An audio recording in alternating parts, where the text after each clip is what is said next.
Muy bien.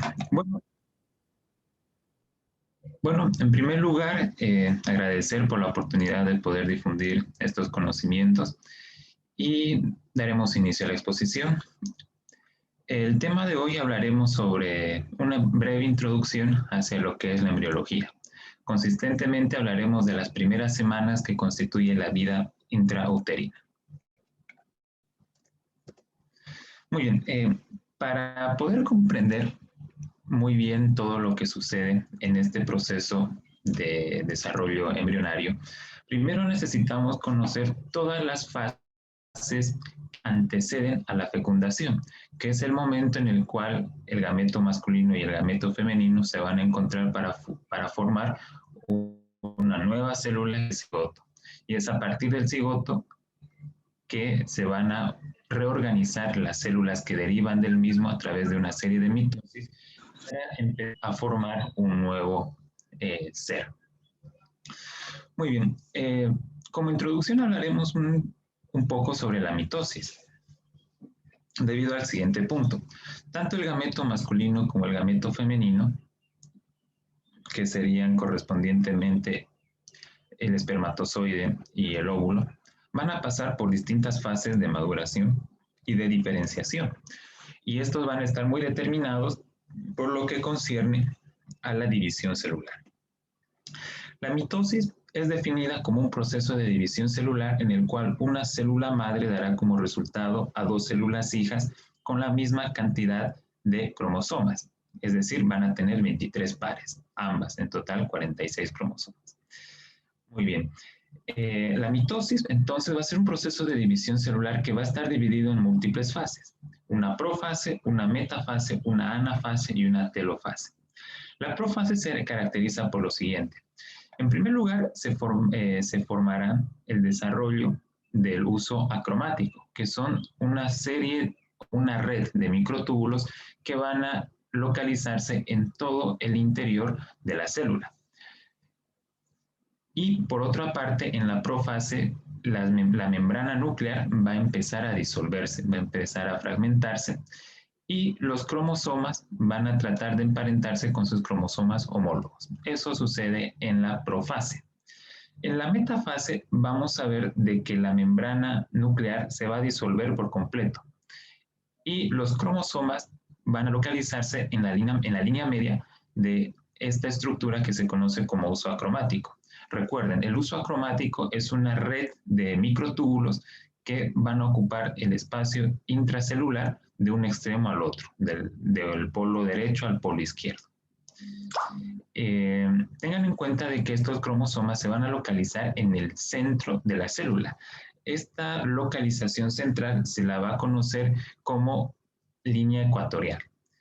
Hay que tener en cuenta de que los cinetocoros van a ser las proteínas que van a unir a los cromosomas con los microtúbulos de la placa ecuatorial o del uso acromático. Muy bien. Y posteriormente, una vez que estos cromosomas son liberados por el núcleo celular y son localizados a nivel de la línea ecuatorial o de la placa ecuatorial, van a fragmentarse. La mitad de los cromosomas se van a dirigir hacia el polo derecho y la otra mitad hacia el lado izquierdo. Y ese desplazamiento de los cromosomas por medio del uso acromático se va a desarrollar a partir de la anafase. Como pueden ver, en la anafase ya los segmentos de los cromosomas se van a desplazar a sus correspondientes polos. Y a medida que se vayan desplazando, esta red de microtúbulos, que es el uso acromático, va a empezar a fragmentarse. Una vez que se fragmentan, vamos a ingresar a la telofase. ¿Y cuál es la característica de la telofase? La célula va a empezar a dividirse. La membrana celular va a empezar a fragmentarse formando dos células independientes, en dos compartimientos completamente diferentes. Por otra parte, vamos a ver de que se va a reconstituir el núcleo, o mejor dicho, la pared nuclear, como pueden ver. Y los microtúbulos, si bien se van a desprender, van a tener una falta de continuidad con el polo opuesto. Estos microtúbulos se van a mantener en el citoplasma y van a constituir lo que se conoce el citoesqueleto. Estas serían las fases por las que pasa una célula en el momento de dividirse en dos células hijas. A esto es a lo que conocemos como mitosis. De una célula madre vamos a tener a dos células hijas. Y necesitamos comprender las categorías. Como estas dos células hijas van a mantener el número de cromosomas, van a ser conocidas como células haploides, o perdón, células diploides. ¿Por qué células diploides? Porque tienen los dos pares de cromosomas. Es algo en lo que difiere con la meiosis. La meiosis va a ser similar a la mitosis, es un proceso de división celular, pero que va a estar dividida en dos partes, una meiosis 1 y una meiosis 2. El proceso de meiosis es exclusivo del espermatozoide y del óvulo, es decir, este proceso de división celular va a ser exclusivo del gameto femenino y del gameto masculino. Y como les dije, la meiosis va a estar dividida en dos partes, en una meiosis 1 y una meiosis 2. La meiosis 1 va a tener las mismas partes que la mitosis, y no solamente va a tener las mismas partes, sino que va a sufrir el mismo proceso mitótico. De una célula madre se van a dar como resultado dos células hijas. ¿Está bien? Pero la diferencia es la siguiente. Incluso va a mantener el número de cromosomas. El resultado de la meiosis 1 va a ser todavía, van a ser todavía dos células hijas diploides. ¿Está bien? Sin embargo, la meiosis 1 va a diferir de la mitosis convencional por un aspecto. La profase de la meiosis 1 va a estar subdividida en 5 fases. La fase de leptoteno, cigoteno, paquiteno, diploteno y diacinesis. En estas secuencias que ocurren dentro de la profase 1, lo único relevante que sucede es la recombinación genética. Los cromosomas homólogos, aquí vemos cromosomas pares, estos cromosomas homólogos van a combinarse entre sí, van a formar quiasmas. Los quiasmas van a ser puentes que van a formar entre un cromosoma a otro cromosoma. Y a medida que vayan combinándose, esos puentes que conectan un cromosoma con otro cromosoma van a permitir el intercambio de genes. Y es aquí donde emerge esa cualidad biológica de la variabilidad. La variación humana tiene bases genéticas que se consolidan en la meiosis 1 de estos procesos. En otras palabras, en la profase 1 de la meiosis va a ocurrir la recombinación genética, la base de la variabilidad genética y la condición que proporciona a esas cualidades distintivas que tienen todas las personas. Muy bien, esa es la profase 1, va a pasar a una metafase, una anafase y a una telofase 1, que van a ser idénticas a la mitosis y van a dar como resultado dos células hijas. Ambas van a seguir siendo diploides. Sin embargo, va a existir otro cambio. A diferencia de la mitosis, dijimos que la meiosis tenía dos fases. La meiosis 1 ya la hemos visto. Ahora nos toca entrar a la meiosis 2. ¿Qué sucede en la meiosis 2? La meiosis 2 va a estar constituida por las mismas partes que una mitosis convencional. Va a tener una profase, una metafase, una anafase, una telofase. Sin embargo, a diferencia de la mitosis, en la meiosis va a existir la ausencia de una fase. Entre la meiosis 1 y la meiosis 2 va a existir la ausencia de una fase, que es la interfase. En la interfase, los cromosomas van a multiplicarse, van a dividirse, van a formar un cromosoma gemelo, un cromosoma homólogo, para que de esta forma tengan un cromosoma excedentario que pueda irse a la célula hija. Como no hay la interfase, no va a haber esa división genética, no va a haber esa duplicidad. Por lo tanto, al no existir un cromosoma complementario, cuando termina la meiosis 1 o la meiosis 2, van a dar como resultado células con la mitad de la información genética, es decir, solamente van a presentar 23 cromosomas y no 46 cromosomas. Y el resultado de la meiosis van a ser células haploides. Se las conoce así porque tienen la mitad de la información genética. Pero a diferencia de la meiosis o de la mitosis convencional, en el caso de la espermatogénesis van a dar 4 espermatozoides. Y en el caso de los óvulos van a dar un óvulo y 3 cuerpos polares. Estos 3 cuerpos polares van a ser células insuficientes con escaso valor metabólico que de alguna forma va a frenar su supervivencia. Del proceso meiótico de los óvulos, solo uno va a desarrollarse exitosamente, el resto se va a atrofiar. En cambio, en los espermatozoides, los cuatro productos de la meiosis van a permanecer. Muy bien, ya que tenemos aclarados, ya que hemos aclarado la parte de mitosis y la meiosis, vamos a hablar sobre la espermatogénesis, sobre el origen de los gametos masculinos y femeninos, que son los principales encargados de facilitar esa combinación genética y que van a dar como resultado a un cigoto que va a representar la fusión de 2 células de fuentes diferentes y que van a dar origen a un nuevo ser, en este caso a un embrión. Muy bien, la espermatogénesis va a pasar por las siguientes fases. Todo comienza con los espermatogonios. Hay que tener en cuenta que los espermatogonios ya se desarrollan dentro de la fase embrionaria. ¿Está bien? Ya se desarrollan dentro de la fase embrionaria. ¿Pueden apagar sus micrófonos, por favor? Ya. Muy bien. Como les dije, estos espermatogonios ya se desarrollan o ya aparecen durante la fase embrionaria.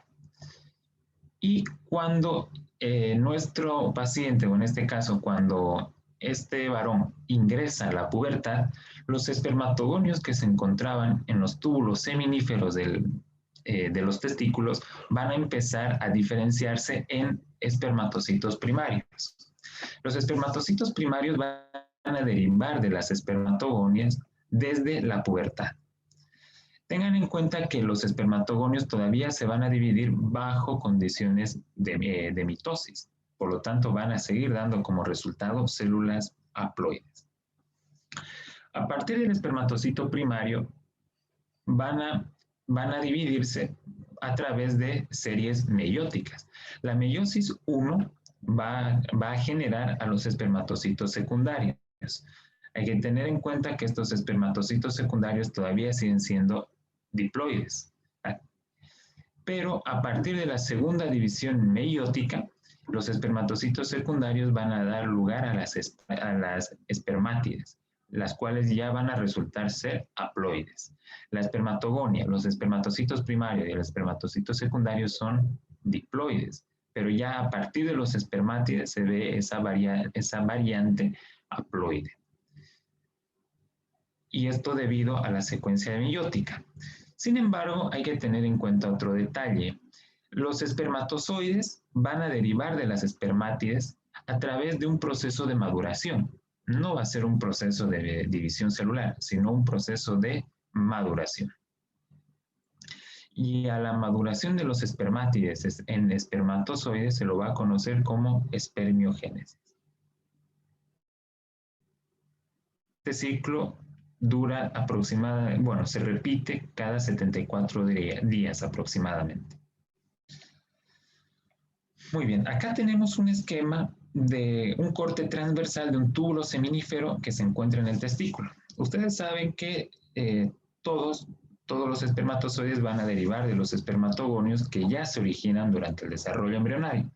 Si cortamos transversalmente el túbulo seminífero, nos vamos a encontrar con esta estructura, en la cual vamos a diferenciar 2 tipos de células, las células funcionales y las células de sostén.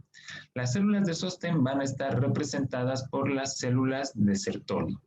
Las células de Sertoli van a ocupar gran parte de la pared de los túbulos seminíferos y van a tener la función de proteger y nutrir a los espermatozoides en distintos grados de evolución que se encuentran dentro del túbulo seminífero. Como pueden ver, acá las células azules van a representar a los espermatozoides en distintos grados de evolución. En la parte más basal o más periférica del conducto se van a encontrar los espermatogonios. Después, por encima de ellos van a estar los espermatocitos primarios, los secundarios, perdón, las espermátides, etc. Todo ese linaje de espermatocitos se va a localizar en distintos grados de evolución en el interior del túbulo seminífero. Pero esos linajes van a estar separados por las células de Sertoli, que son células de sostén. Y cuando me refiero a células de sostén, me refiero a la capacidad que tienen de proporcionar estabilidad y nutrición a estas células. Las células de Sertoli las protegen y las alimentan. Toda la irrigación sanguínea va a pasar primero a las células de Sertoli para luego que éstas puedan difundirlas a los espermatocitos y a los espermatozoides y a las espermátides con la finalidad de proteger y regular ese flujo de sustancias permanentes, ¿no? Y como pueden ver ya en el lumen del conducto, vamos a poder ver las colas de los espermatozoides que están a punto de desprenderse para poder conducirse hacia para que puedan conducirse o desplazarse hasta el epidídimo y así consecuentemente llegar hasta el utrículo prostático y ser eyectados por la uretra prostática cuando exista la fase de eyaculación, ¿no? Hay que tener en cuenta de que estos espermatozoides cuando terminan de madurar se van a dirigir primero hacia la red testicular. La red testicular va a ser un conglomerado de conductos que van a unir a todos los túbulos seminíferos. De esta red testicular van a desplazar a los espermatozoides hasta el epidídimo a través de los conductillos eferentes. Y en el epidídimo, el espermatozoide va a sufrir una serie de transformaciones que lo van a inhabilitar para que vuelva a rehabilitarse en el interior del tracto uterino. Y también vamos a ver que al terminar el circuito del epidídimo se va a formar el conducto deferente, el cual va a ingresar por el canal inguinal y se va a desplazar hacia la parte posterior de la próstata, en donde se va a fusionar con las vesículas seminales. Las vesículas seminales no almacenan espermatozoides, sino van a tener una función secretora. Esta función secretora provee de un ambiente más óptimo a los espermatozoides para que puedan ser eyaculados cuando exista una estimulación adecuada. Por otra parte, debemos tener en cuenta que en la periferia de los túbulos seminíferos vamos a encontrar a otros tipos de células, que son las células de Leydig. Las células de Leydig son las principales encargadas de producir testosterona a nivel testicular. No se olviden de eso. Muy bien. ¿Cuáles van a ser las fases de la espermiogénesis? Dijimos que espermiogénesis era el paso de las espermátides a espermatozoides maduros. Pues en primer lugar va a existir una formación del acrosoma. Vamos a ver un gránulo acrosómico en la periferia de la espermátide y vamos a ver más adelante que el acrosoma simplemente va a ser una estructura proteica que va a cubrir parte de la cabeza del espermatozoide. Por otro lado, va a existir un proceso de condensación nuclear, en donde el núcleo va a empezar a reorganizar su material cromosómico para que sea más fácil desplazarlo durante el trayecto que tiene que recorrer. Hay que tener en cuenta que el acrosoma es una estructura proteica que tiene la finalidad de proteger la cabeza en cuya sección se encuentra el núcleo. La finalidad es proteger la información genética que se trata de transmitir o desplazar. Por otra parte, va a existir un desprendimiento del citoplasma residual. Como pueden ver, en la espermiogénesis los espermatozoides van a entrar en una fase de alargamiento y va a tener citoplasma excedentario. Ese citoplasma se va a desprender hasta dar forma al espermatozoide, que va a estar conformada por una cabeza, por una pieza intermedia y por una cola. La cola va a determinar su motilidad gracias a la energía que va a proveer el conjunto de mitocondrias que se encuentran en la pieza intermedia. Y en la cabeza se va a encontrar el núcleo cubierta por el acrosoma. Hay que tener en cuenta también que el acrosoma va a tener distintas enzimas, como la acrosina y la tripsina, que se van a encargar de degradar la pared del óvulo para poder fecundar más adelante. Esos serían los principales elementos de la espermatogénesis. Ahora hablaremos sobre la ovogénesis, es decir, hablaremos sobre el origen de estos gametos femeninos, que al igual que los espermatozoides van a pasar por procesos meióticos, que a su vez están subdivididos en una meiosis 1 y una meiosis 2. Pero a diferencia de los espermatozoides, la ovogénesis solamente va a dar como resultado a una célula funcional. El resto de las células se las conoce como corpúsculos polares, afuncionales o disfuncionales, debido a que no tienen el material genético ni las condiciones metabólicas para poder subsistir. Con el tiempo van a ser fagocitadas, van a ser destruidas o simplemente se van a atrofiar.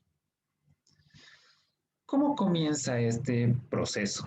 Es necesario que lo tengan en cuenta.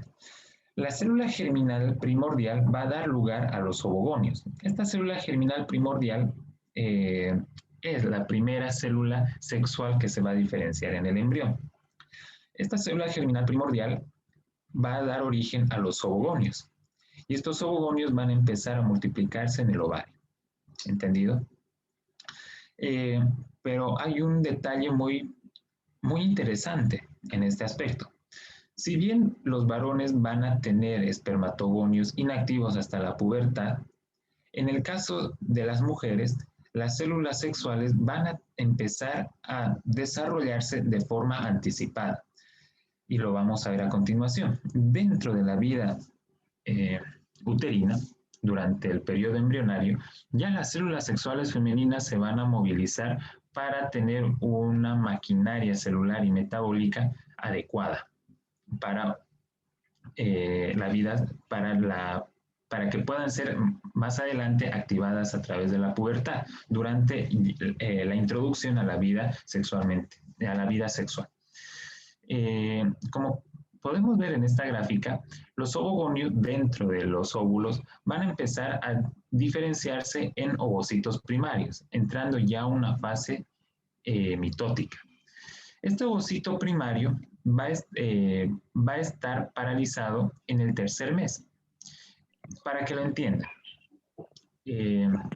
las células germinativas primordiales van a dar origen a los ovogonios y estos ovogonios se van a empezar a nivel de los ovarios. Una vez de que se encuentren en los ovarios, los ovogonios van a empezar a dividirse de forma mitótica para dar como resultado a los ovocitos primarios. Y estos ovocitos primarios van a ser colonizados en el tercer mes por células del estroma ovárico. Van a empezar a ser envueltos por células planas que se conocen como células epiteliales foliculares o células epiteliales planas. Estas células planas van a estar provistas gracias a las células del parénquima ovárico. Es decir, el tejido conjuntivo del ovario va a proporcionar de células foliculares al ovocito. Acá tenemos al ovocito primario y como pueden ver está siendo cubierto por estas células epiteliales planas.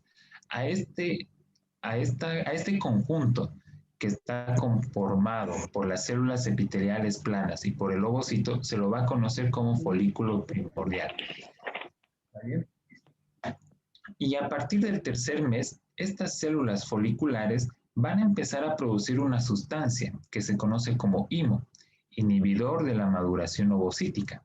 Esta sustancia, IMO, producida por las células foliculares, van a detener el crecimiento y la maduración del ovocito primario para estabilizarlo y paralizarlo por un buen tiempo. Lo va a paralizar en la meiosis 1 y específicamente en la fase del diploteno. Y es así como se va a mantener desde el primer mes hasta el nacimiento. Y durante el nacimiento va a mantener ese status quo hasta que llega a la pubertad.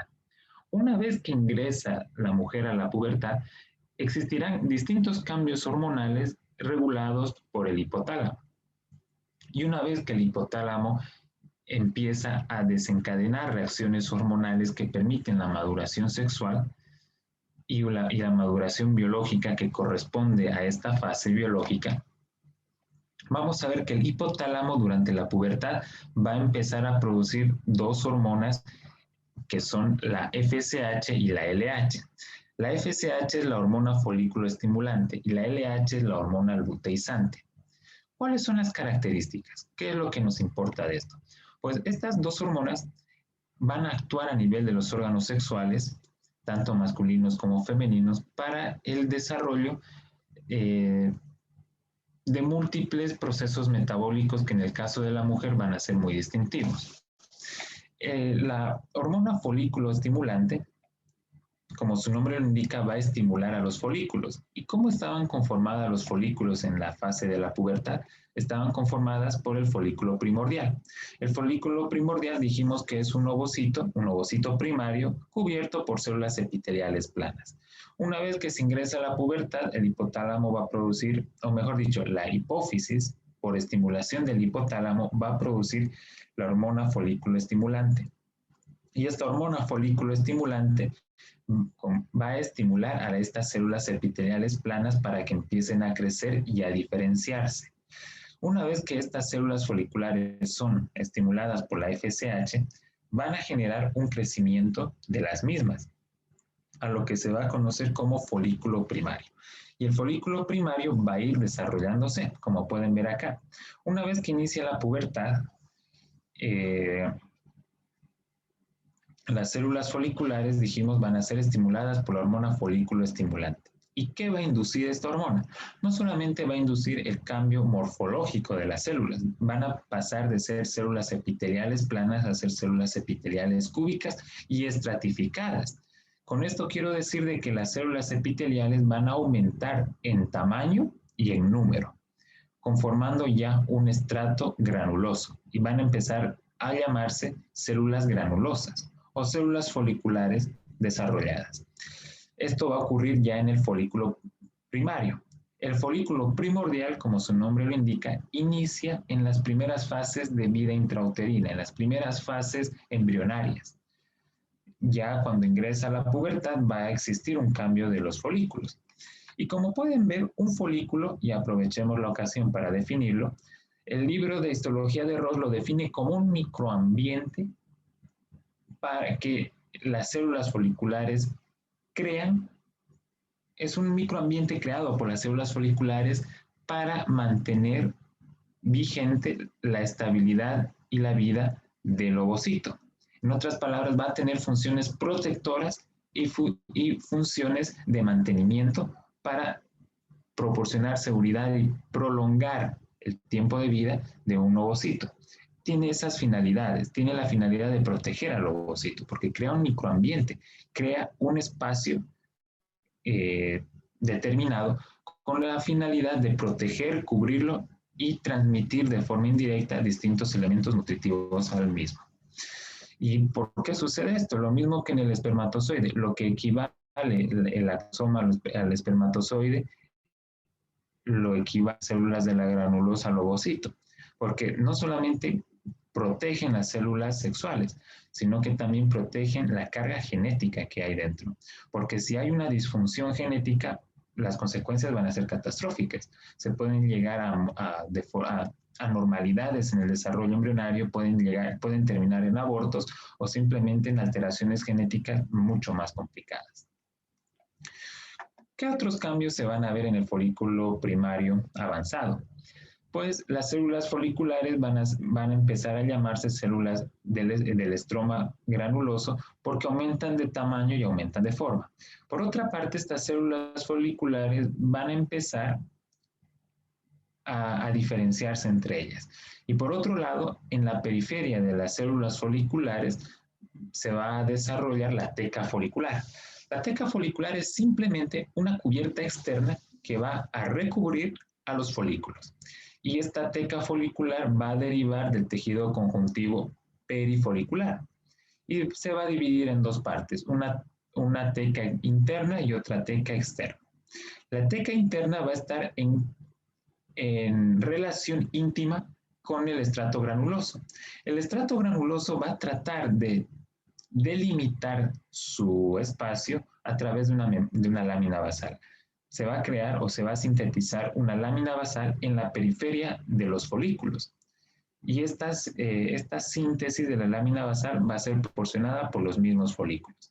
Va a ser un límite entre los componentes foliculares y extrafoliculares. Por fuera del folículo, la teca interna va a estar en relación con la lámina basal del estroma granuloso. Y esta teca interna va a estar conformada principalmente por mayor contenido de células. ¿Está bien? Principalmente fibroblastos adaptados. En cambio, la teca externa es la que se encuentra de forma más periférica en relación a los folículos. Y esta teca interna va a tener una función muy importante, pues dijimos que estaban conformadas principalmente por fibroblastos adaptados. Pues las células de la teca interna que derivan de los fibroblastos perifoliculares van a empezar a ser estimulados por la hormona luteizante o también llamada LH. La LH va a estimular a las células de la teca interna para que liberen hormonas, en este caso para que liberen andrógenos. Pero esperen un momento, los andrógenos son células sexuales masculinas. ¿Por qué esta célula o este conglomerado celular femenino está produciendo células masculinas? Pues es un proceso metabólico que tiene que pasar por otras fases hasta poder convertirse en hormonas sexuales femeninas. Pues la teca interna va a producir andrógenos y quienes se van a encargar de convertir estos andrógenos a estrógenos son las células de la granulosa. Una vez que las células de la teca interna producen andrógenos, estos andrógenos se van a difundir por medio de la lámina basal hacia el estrato granuloso. Y las células de la granulosa van a transformar los andrógenos en estrógenos. ¿Y cómo lo convierten? A través de una enzima que se conoce como aromatasa. La aromatasa es una enzima de las células del estrato granuloso o de las células foliculares que transforman los andrógenos en estrógenos. Y una vez de que existan esos cambios, vamos a ver de que el folículo primario va a empezar a modificarse y pasará a convertirse en un folículo secundario. Cuando hablamos de folículo secundario, vamos a ver los siguientes cambios. En primer lugar, vamos a ver de que el estrato granuloso creció de una manera exponencial.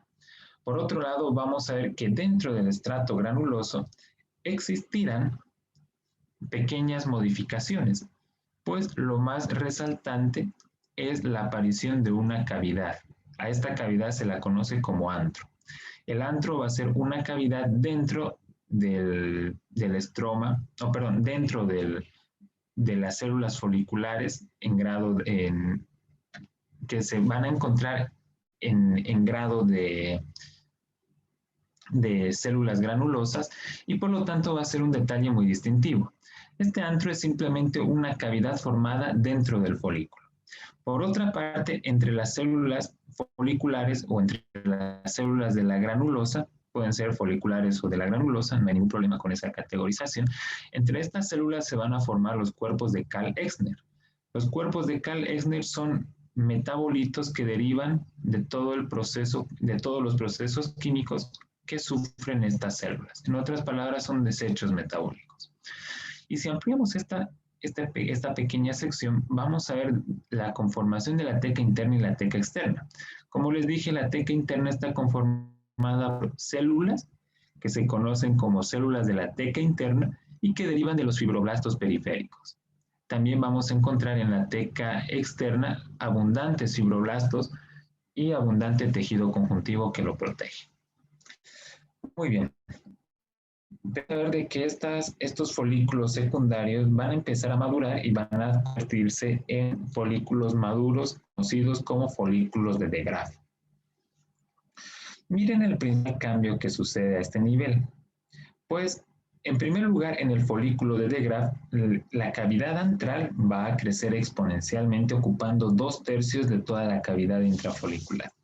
Por otra parte, vamos a ver que las células del estroma, que las células foliculares van a aislarse en la periferia y solo un pequeño grupo de células foliculares o células de la granulosa van a cubrir al ovocito. Y el espacio, o mejor dicho, el conjunto de células que trata de unir al ovocito con el resto de las células de la granulosa se la va a conocer como cúmulo ovóforo. Este cúmulo ovóforo es muy importante para la conformación de las capas protectoras del ovario, del ovocito, una vez que éste llega a ser ovulado. Lo vamos a ver más adelante. Entonces, ¿cuáles son las características de los folículos? Los folículos son microambientes que van a proteger al ovocito y van a tener funciones nutricionales y de sostén. Existen tres tipos de folículos. Los folículos primarios que aparecen durante el desarrollo embrionario. Vamos a tener los folículos de crecimiento, que pueden ser primarios o secundarios. Los folículos de crecimiento primarios son aquellos que ya cambian su morfología, pasan de ser células foliculares planas a ser células cúbicas. El folículo de crecimiento secundario va a tener un estrato granuloso más grande y va a tener una cavidad antral. Y el folículo de De Graaf va a ser aquel cuyo espacio antral se duplique su tamaño y ocupe 2/3 de la cavidad intrafolicular. Y esto es lo que va a predisponer a la maduración instantánea de las particulares para crear las condiciones de la ovulación. El folículo de De Graaf es el folículo que libera el ovocito durante la ovulación. Y en todo este proceso, el ovocito va a mantenerse como ovocito primario.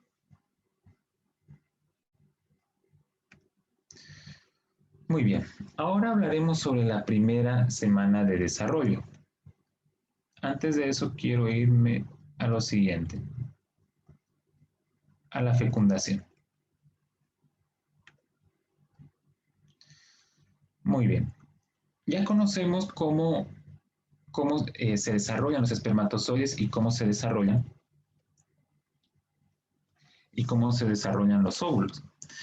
Pues los óvulos se van a desarrollar en espacios más pequeños que se conocen como folículos y los espermatozoides van a sufrir series secuenciales de modificaciones. Por fecundación vamos a entender a la unión del óvulo y el espermatozoide para crear una nueva célula que es el cigoto. Pero antes de eso, quiero que entiendan lo siguiente. La ovulación es la liberación del ovocito que se encuentra dentro del folículo de De Graaf hacia el conducto de las trompas de Falopio o hacia las trompas uterinas. Esa es la ovulación, la liberación del ovocito del folículo de De Graaf hacia las trompas uterinas. Cuando el ovocito se desplaza por las trompas uterinas, en caso de que exista un acto sexual previo con espermatozoides ya dentro de la cavidad uterina, es muy probable que los espermatozoides entren en contacto con el ovocito y lo fecunden, formando un cigoto que en el transcurso de una semana se va a desplazar todavía por el tracto en donde se va a implantar. Pero es necesario conocer la ovulación primero. Como pueden ver acá, la ovulación va a tener las siguientes características. Se va a liberar cada cierto tiempo. Existen ciclos de 28 días aproximadamente, a lo que se conoce como el ciclo menstrual. El ciclo menstrual teóricamente dura 28 días. En el día 14 es en donde sucede la ovulación y el día 14 va a ser el límite entre dos fases a nivel uterino. Pero en el día 14 ocurre la ovulación. Volvamos a ese punto. Una vez que se libera el ovocito del folículo de De Graaf, este ovocito tiene que recorrer por toda la trompa de Falopio. Si encuentra algún espermatozoide en este trayecto, es probable que lo fecunde. Y una vez que lo fecunda, el ovocito fecundado, que se va a conocer como cigoto, va a desplazarse hacia la cavidad uterina y se va a implantar en el endometrio. Eso va a pasar en condiciones de que exista la fecundación. Pero antes de entrar a la fecundación necesitamos hablar sobre todos los componentes hormonales que intervienen en estos procesos fisiológicos. Como les dije, el hipotálamo va a tener una conexión directa con la hipófisis para producir gonadotrofinas, la folículo estimulante y la LH. Aquí tenemos el ciclo de 28 días. Este es el ciclo menstrual. ¿Está bien? Del día 1 al día 14 se conoce como fase folicular y del día 14 al día 28 se lo conoce como fase lútea. ¿Y de dónde derivan estos términos? Derivan del componente de maduración que existe dentro del ovario. Entre el día 1 y el día 14, cuyo espacio se lo conoce como fase folicular, como su nombre lo indica, es el periodo en donde existe la maduración de los folículos, desde el folículo primordial hasta el folículo de De Graaf. En el día 14, el folículo de De Graaf va a liberar al ovocito hacia las trompas uterinas. Pero todo este proyecto, todo este tiempo va a estar directamente influenciado por la hormona folículo estimulante. Esta hormona folículo estimulante dijimos que iba a actuar a nivel de las células de la teca interna. Dijimos que iba a actuar a nivel de las células foliculares. ¿Entendido? Pero también la LH va a tener cierta relevancia a este nivel. La LH va a estimular a las células de la teca interna para producir andrógenos y para que los andrógenos puedan pasar a las células de la granulosa para posteriormente convertirse en estrógenos. Y esos estrógenos van a ser las principales hormonas que van a regular esta fase. Si bien la hormona folículo estimulante va a facilitar el desarrollo y el crecimiento de los folículos, va a ser la hormona luteizante la que va a determinar la secreción de estrógenos, porque la LH es la que estimula las células de la teca interna para producir estrógenos de forma indirecta. Ustedes ya saben el proceso. Las células de la teca interna producen andrógenos, estos andrógenos pasan a las células de la granulosa que por medio de la enzima aromatasa los van a convertir en estrógenos. Y los estrógenos van a ser las principales hormonas de la fase folicular, es decir, los estrógenos van a ser las principales hormonas que regulan los 14 primeros días de la fase o del ciclo ovárico. Una vez que ocurre la ovulación, el folículo de De Graaf va a empezar a atrofiarse y a llenarse de grasa. Es por eso que se lo conoce como cuerpo lúteo, debido al excedente de tejido adiposo que se va a formar en su interior. En otras palabras, cuando el folículo de De Graaf libera al ovocito, las células de la teca interna y las células de la granulosa se van a reorganizar y en sus espacios intermedios van a acumular tejido adiposo, lo que le va a dar una forma y un color amarillo, del cual deriva su nombre, cuerpo lúteo. Y este cuerpo lúteo va a tener una función interesante, pues van a tener la potestad o la facilidad de poder sintetizar progesterona. Ya la progesterona, a partir del día 14 en adelante, va a tener mayor relevancia hormonal, porque van a ser sintetizadas por la hormona luteizante. Por ese motivo, del día 14 al día 28 se lo conoce como fase lútea, porque en el ovario permanece el cuerpo lúteo sintetizando principalmente progesterona. ¿Y cuál es la relevancia que existe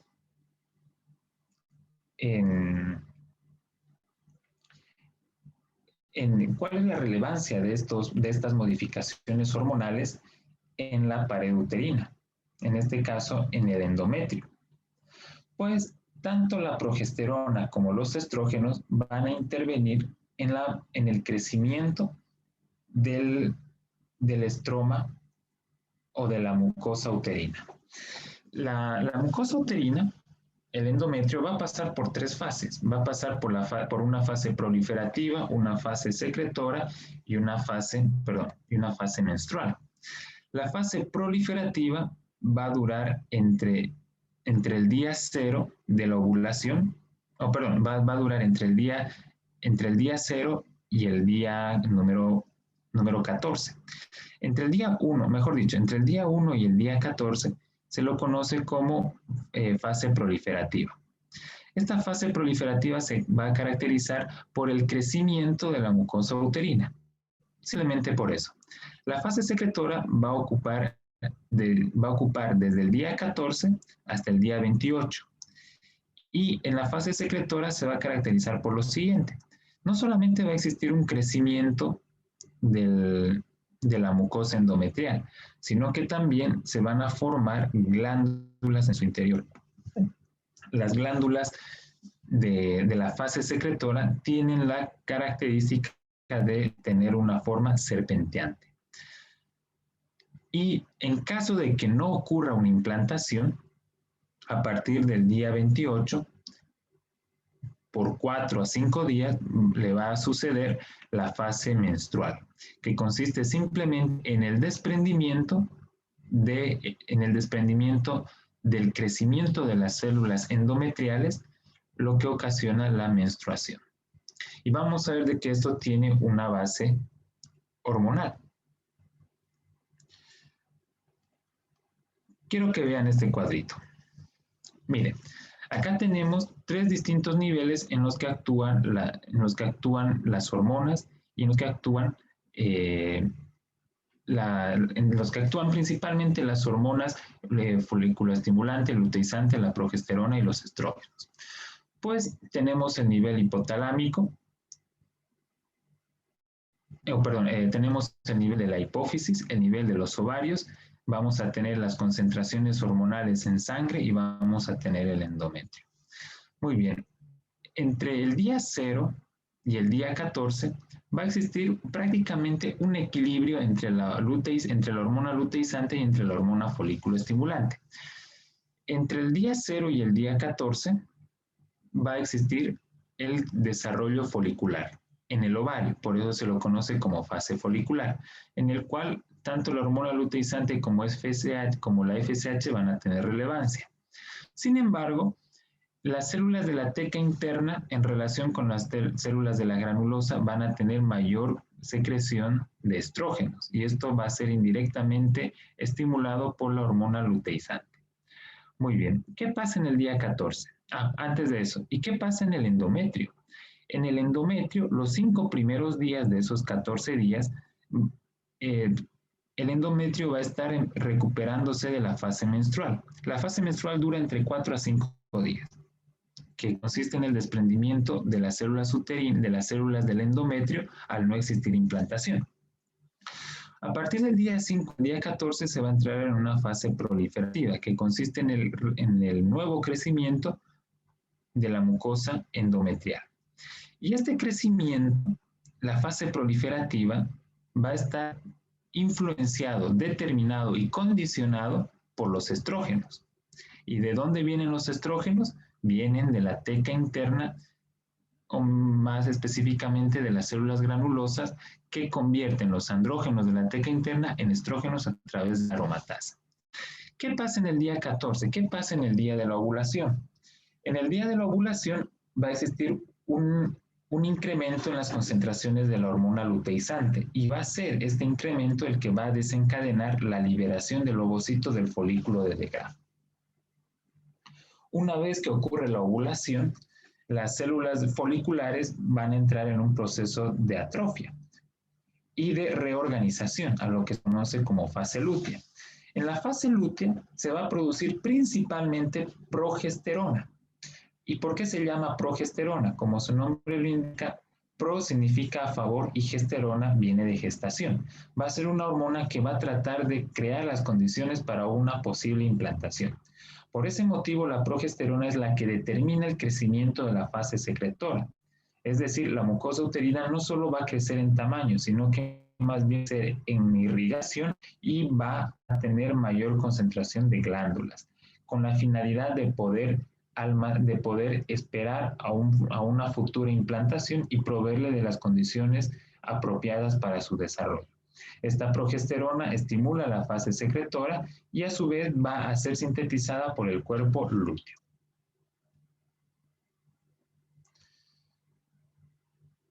Muy bien, ¿y qué pasa con el cuerpo lúteo?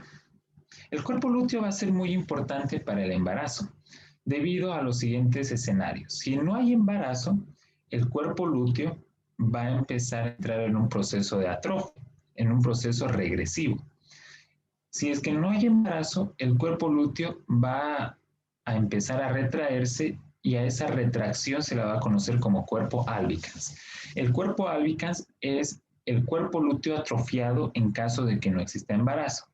Pero si existe embarazo, el cuerpo lúteo se va a mantener por otro tiempo más, a lo que se conoce como cuerpo lúteo del embarazo. ¿Y por qué sucede esto? Sucede por el siguiente motivo. Si existe implantación, va a haber una estructura en la implantación que se conoce como sincitio trofoblasto. El sincitio trofoblasto va a producir una hormona, la GCH. La GCH es conocida como la gonadotrofina coriónica humana. Repito, la gonadotrofina coriónica humana. Esta hormona, sintetizada por el sincitio trofoblasto, va a estimular al cuerpo lúteo para prolongar su tiempo de vida y para que siga produciendo progesterona. Porque si sigue produciendo progesterona, la progesterona va a ir actuando a nivel del endometrio para que se mantenga en fase secretora y de esa forma pueda seguir proporcionando un ambiente propicio para el desarrollo del embrión. Pero ¿qué pasa si no hay embarazo? Si no hay embarazo, el cuerpo lúteo no tiene una razón de existir. Si no hay embarazo, no existe gonadotrofina coriónica humana que trate de prolongar un poquito más la vida del cuerpo lúteo. Al no haber embarazo, no hay gonadotrofina coriónica humana y por lo tanto el cuerpo lúteo va a empezar a involucionar. Y si no hay cuerpo lúteo, no va a haber su principal secreción, que era la progesterona. Y si no hay progesterona, no va a existir las condiciones hormonales que permitan mantener al endometrio estable. Y por lo tanto, si el endometrio no está siendo estimulado por la falta de progesterona ante la ausencia del cuerpo lúteo, la mucosa uterina va a empezar a desprenderse porque no tiene la estimulación hormonal para mantenerse ahí. Muy bien, esos serían los principales cambios que ocurren en la mucosa uterina. Ahora hablaremos sobre la fecundación, que es la fase en la que el ovocito y en la que el espermatozoide se unen para crear una célula que es el cigoto.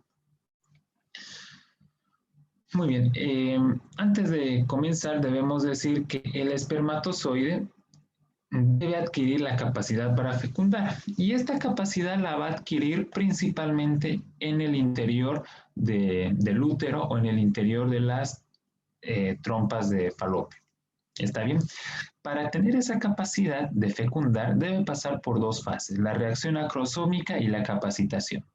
La reacción acrosómica va a estar determinada por la acrosina y la tripsina y solamente se va a desarrollar cuando entre en contacto directo con el ovocito. Sin embargo, la capacitación se va a dar 7 horas, la cual se caracteriza por adquirir la capacidad para poder desplazarse con mayor eficiencia hacia el ovocito.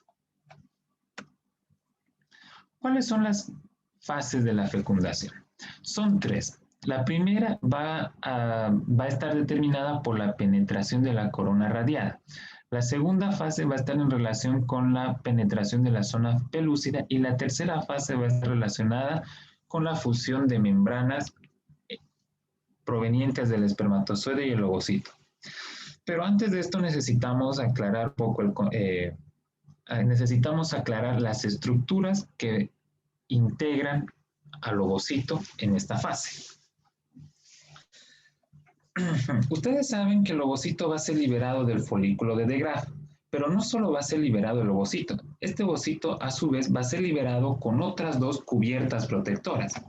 Una de esas cubiertas va a ser la zona pelúcida.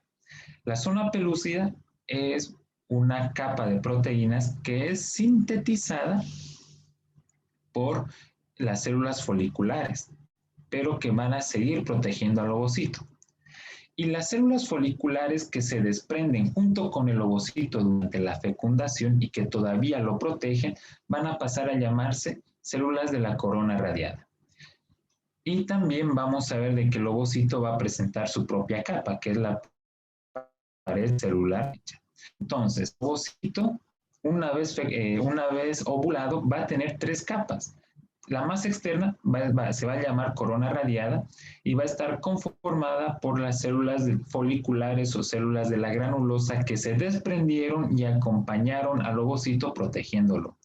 Por debajo de la corona radiada vamos a encontrar a la zona pelúcida, que es una capa de proteínas sintetizada por las mismas células de la granulosa que tienen la finalidad de proteger al ovocito. Y por dentro, la membrana plasmática del propio ovocito es la que va a proporcionar otra pared de defensa. Entonces, ¿cuántas capas tiene que penetrar el espermatozoide? El espermatozoide debe penetrar 3 capas. La corona radiada, la zona pelúcida y la membrana citoplasmática del ovocito. Entonces, la fecundación va a constar de 3 partes, que consisten principalmente en la penetración de las 3 capas que ya hemos mencionado. En la fase 1, primero los espermatozoides deben tratar de penetrar la corona radiada.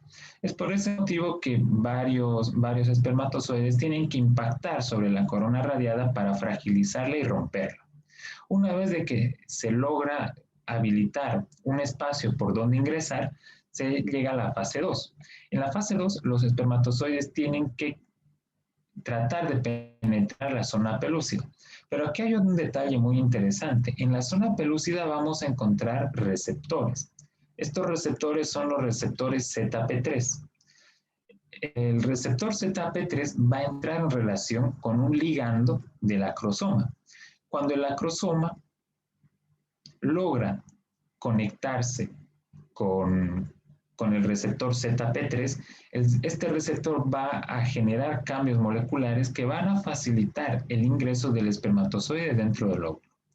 Y una vez que ingresa, la membrana del espermatozoide con la membrana del ovocito se van a fusionar, y una vez que ambas membranas se fusionan, los núcleos, las redes nucleares van a desaparecer, lo que va a facilitar una recombinación entre los 23 cromosomas masculinos y los 23 cromosomas femeninos. Tengan en cuenta lo siguiente, de los 23 pares de cromosomas que tenemos, 2 pares son sexuales. Las mujeres están conformadas por los cromosomas XX y los varones por los cromosomas XY. Entonces, ¿quién es el que define el sexo del bebé? El varón. Porque un espermatozoide puede tener un gen X, un cromosoma X, en cambio otro espermatozoide puede tener un cromosoma Y. El cromosoma de los ovarios, de los ovocitos va a seguir siendo el mismo, va a seguir siendo X, porque las mujeres son XX, en cambio los varones son X y Y. Algunos espermatozoides pueden llevar el cromosoma X y otros el cromosoma Y. Por otra parte, hay que tener en cuenta otro detalle.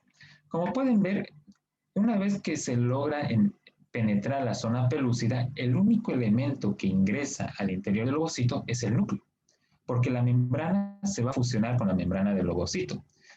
¿Y qué queda por fuera del ovocito? Va a quedar el cuello y la cola. ¿Y qué se encontraba en el cuello? Se encontraban las mitocondrias masculinas. Estas van a desaparecer. Y por lo tanto, las mitocondrias que tienen todas las personas son las mitocondrias que derivan de la madre, no del padre. Por ese motivo, cualquier trastorno metabólico de origen mitocondrial sí o sí es adquirido a través de un linaje materno. ¿Y cuáles van a ser las respuestas del ovocito frente a la penetración del espermatozoide? En primer lugar, existirá una reacción de zona y una reacción cortical. La reacción de zona se va a caracterizar por lo siguiente. Pues el receptor ZP3, una vez que se une con el acrosoma, va a bloquear eso de otros espermatozoides hacia el interior. Por otra parte, se va a reanudar la segunda división meiótica del ovocito, para que finalmente pueda convertirse en óvulo y pueda complementarse con el pronúcleo masculino. Y finalmente va a existir una activación mecánica del óvulo que le va a garantizar un constante crecimiento, una constante maduración y una constante actividad que le permita crecer y desarrollarse con mayor facilidad. La unión o la fusión del espermatozoide y el óvulo da como resultado una nueva célula que es el cigoto. El cigoto va a empezar a pasar distintas secuencias de división mitótica. El cigoto se va a dividir en 2 células, luego en 4 y luego en 16. Una vez que tenga 16 células se va a llamar mórula. Las células hijas que derivan del cigoto se van a llamar blastómeros, pero cuando estos blastómeros tengan el número de 16 se va a llamar mórula. ¿Y por qué diferenciamos la mórula del resto de las células? Por el siguiente motivo. Las células de la mórula van a tener dos diferenciaciones. Las células que se encuentran en el interior de ese conglomerado se van a conocer como células de la masa celular interna. En cambio, las células de la mórula periféricas maternas se las va a conocer como células de la masa celular externa. Y esta mórula va a empezar a sufrir cambios. Esta masa celular interna va a empezar a diferenciarse y van a cambiar de nombre. Van a empezar a llamarse células del embrioblasto. Y las células de la masa celular externa van a cambiar de nombre. Van a pasar a llamarse células del trofoblasto. ¿Y qué otros detalles cambian a partir de la mórula? A partir de la mórula, no solamente van a cambiar los nombres, sino también se va a formar una cavidad interna llena de líquido que se conoce como blastocele. El blastocele es una cavidad que se va a formar dentro de la mórula y es a esta estructura a la que llamamos blastocito. Entonces, la mórula se va a caracterizar por tener 16 células, de las cuales las células más periféricas se van a llamar células de la masa externa y las células más internas se van a llamar células de la masa interna. A medida que esta mórula siga aumentando de tamaño en términos de número y en términos morfológicos, vamos a ver de que va a empezar a formarse una cavidad interna que se va a llamar blastocele. Y una vez que se forma el blastocele, la mórula pasará a llamarse blastocito. Y el blastocito ya cambia de categorías a esas células.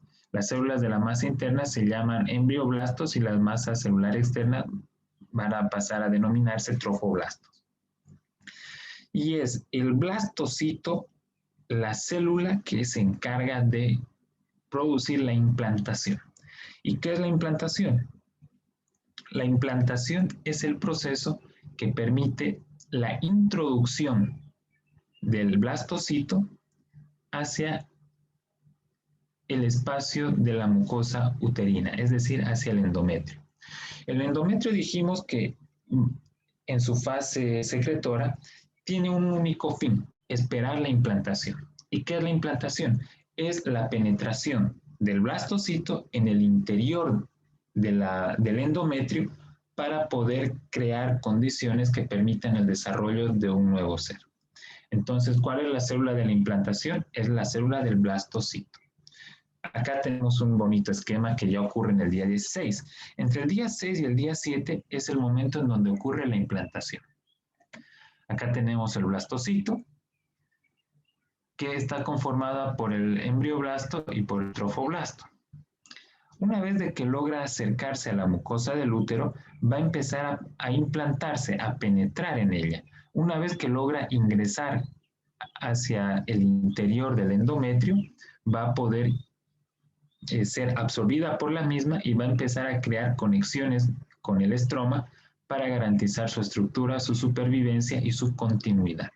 A esto se lo conoce como implantación. El 80%, no, esto no lo vamos a ver. Muy bien. Estos serían los principales detalles que marcan los principales cambios desde la fecundación hasta la implantación. Existe una secuencia de procesos que van a garantizar esa implantación. Pero vamos a ver qué sucede a partir de la implantación en adelante. Tengan en cuenta que la primera semana de gestación va a estar comprendida por dos límites. El día 1 va a representar la fecundación y el día 7 va a representar la implantación.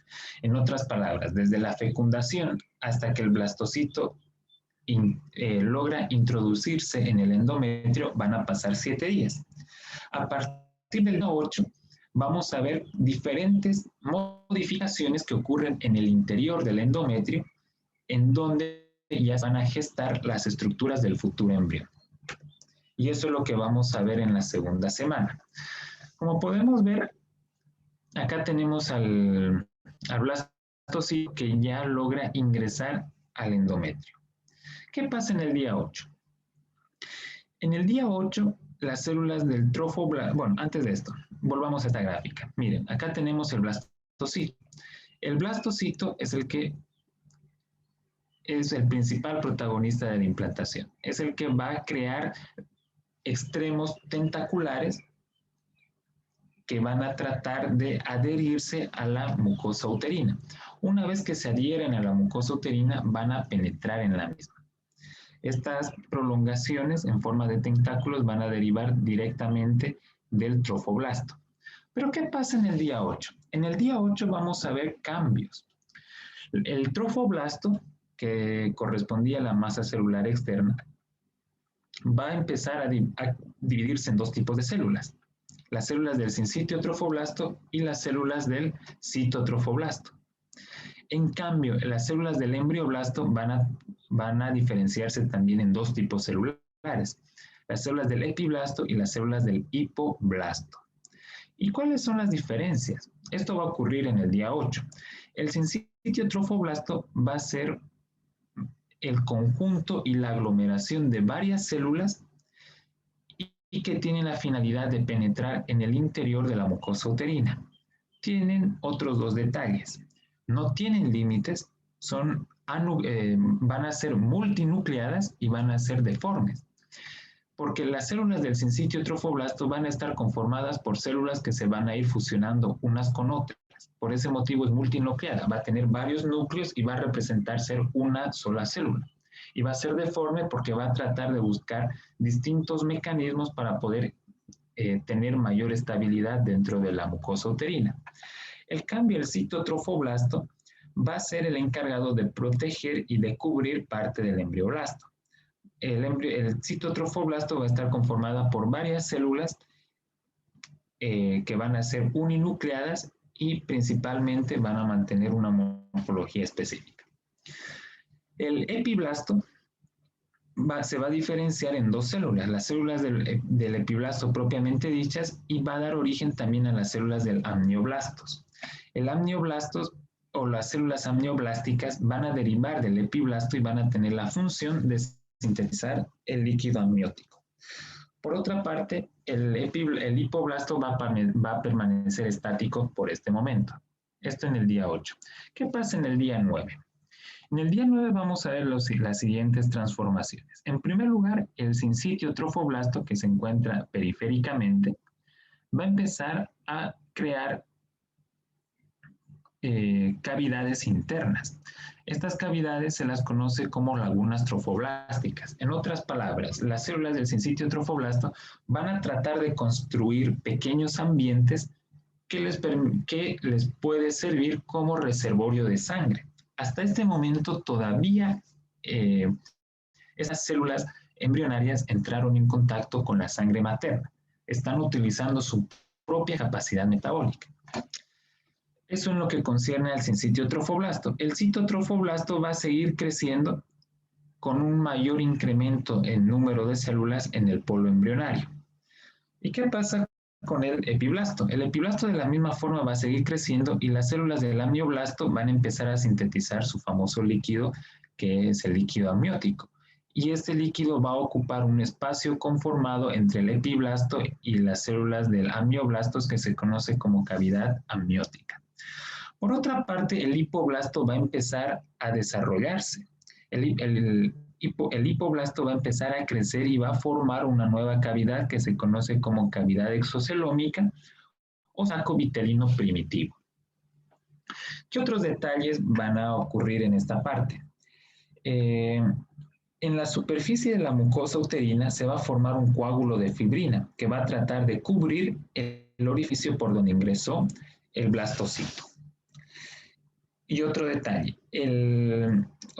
que no lo había mencionado, el hipoblasto va a formar una cavidad, dijimos que es la cavidad exocelómica, y esta cavidad exocelómica va a estar cubierta por una membrana, que es la membrana exocelómica de Heuser. Esa membrana exocelómica de Heuser va a ser un componente integral del hipoblasto. Esto va a ocurrir en el día 9, que se conoce como periodo lagunar. ¿Por qué se lo conoce como periodo lagunar?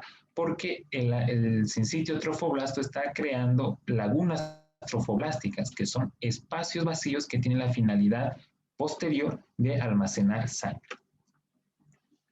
Entre el día 11 y el día 9 se va a establecer la circulación uteroplacentaria. Es el momento en el cual el sincitio trofoblasto ya logra tener contacto con la circulación materna, vinculándose con las arterias periféricas de la mucosa uterina. Una vez que logra conectarse con los vasos maternos, va a desviar parte de la sangre hacia las lagunas trofoblásticas para que se llenen y de esta forma puedan llenar los espacios de reservorio de sangre con los cuales puedan nutrir a toda esta maquinaria metabólica que se encuentra activa y que está gestando un nuevo embrión. El sincitio trofoblasto va a ir creciendo y va a ir aumentando el número de lagunas trofoblastas y ya va a entrar incluso en contacto con la sangre materna. El citotrofoblasto va a empezar a cubrir toda la región embrionaria y vamos a ver cambios interesantes. El epiblasto no va a sufrir cambios considerables, pero sí el hipoblasto. Como pueden ver, el hipoblasto ya creó una nueva cavidad, la cavidad del saco vitelino. Pero por otra parte, vamos a ver que entre lo que antiguamente era el embrioblasto y lo que antiguamente era el trofoblasto, se va a crear una nueva capa. Esta nueva capa se la va a conocer como mesodermo extraembrionario. El mesodermo extraembrionario es una pequeña cubierta que va a separar al citotrofoblasto del hipoblasto y del epiblasto. Pues este mesodermo extraembrionario, como pueden ver, va a tener dos capas.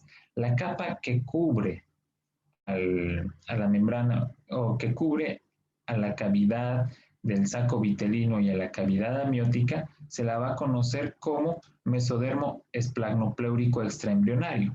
Y la cubierta del mesodermo extraembrionario que va a estar en relación con el citotrofoblasto se la va a conocer como mesodermo somatopleúrico extraembrionario. Y entre estos dos mesodermos, como pueden ver, se empiezan a formar nuevas cavidades que tienen la apariencia de burbujas en este esquema.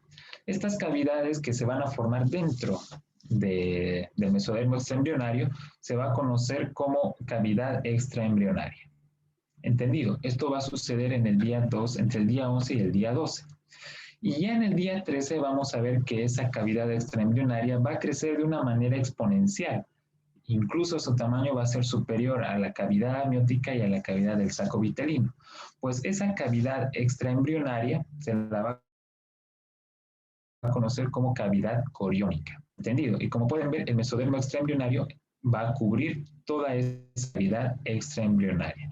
Y va a haber un punto que se va a conocer como pedículo de fijación, que va a estar conformada por mesodermo extraembrionario y más adelante va a ser el principal constructor del cordón umbilical.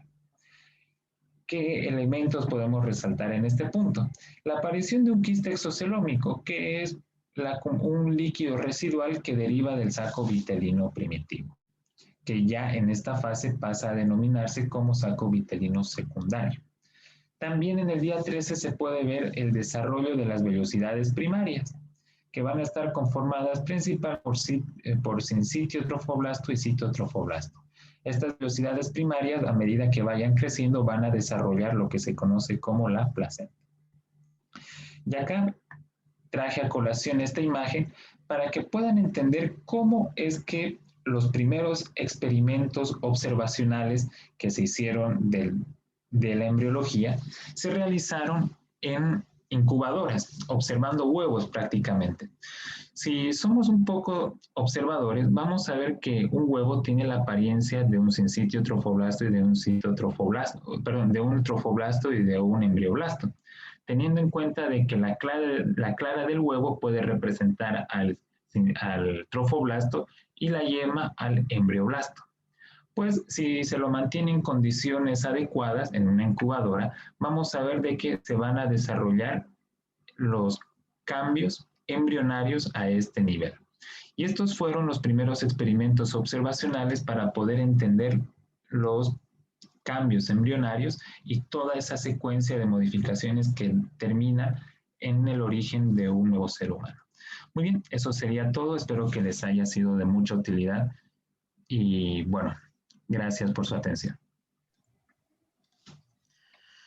Bueno, muchísimas gracias, Mauricio, por la excelente disertación brindada